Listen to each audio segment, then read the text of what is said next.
interested in that. A central theme in Luke's gospel is discipleship. And what is that? Following Christ, not ourselves. Following Christ.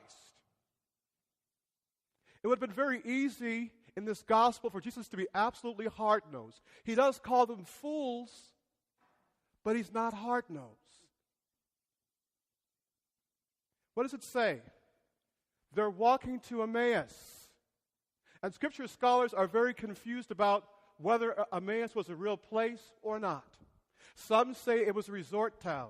Some say it was a military garrison. But the point of this story is that they were walking away from Jerusalem.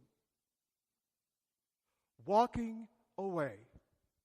Is that ever us? Last Sunday, Father Dominic said, what doors are closed? And I've been thinking about that all week. I don't know about you. What doors do we close in our lives? And why?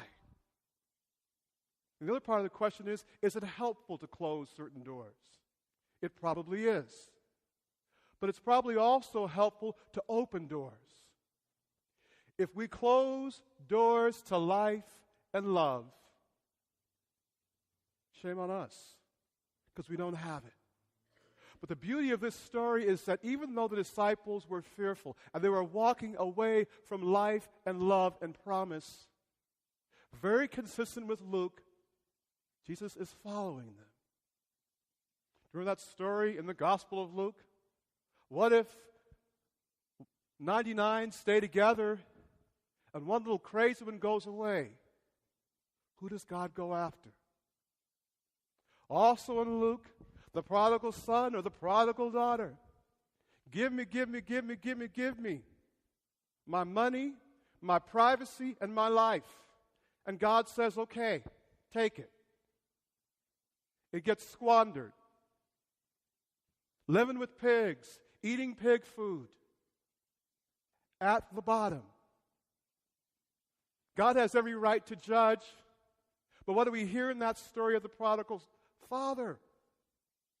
While he was still a long ways off, he sees him, and his first thought is not alienation. What's his first thought?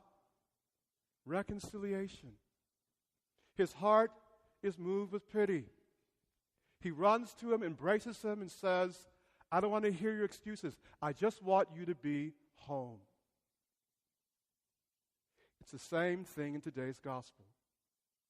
As they're walking away from their mission, from their salvation, what do we hear in this story? Christ walks with them. And when they don't understand, what does he do? It says he explains everything pertaining to him. Suffering, friends, is never an easy thing, and it is hard for us to understand it.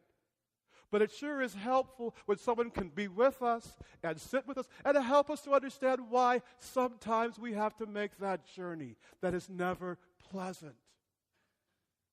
Resurrection is all about encounter.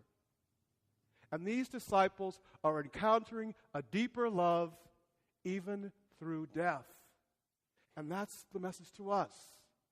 Can we open our eyes, our minds, our hearts, our preoccupations, and let God in? Or do we keep the doors so shut? Let's open the doors. That's why we gather Sunday after Sunday, to help each other to roll away those stones. And we all have different stones, don't we?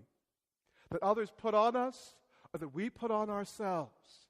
And church is all about helping each other roll away those stones. That God's glory and God's healing and God's friendship can touch us and give us hope. Not fuzzy hope, but real hope. That's the message. Let's do it. It's that simple. So you can all wake up now. It's that simple. And if we're not awake, we miss it.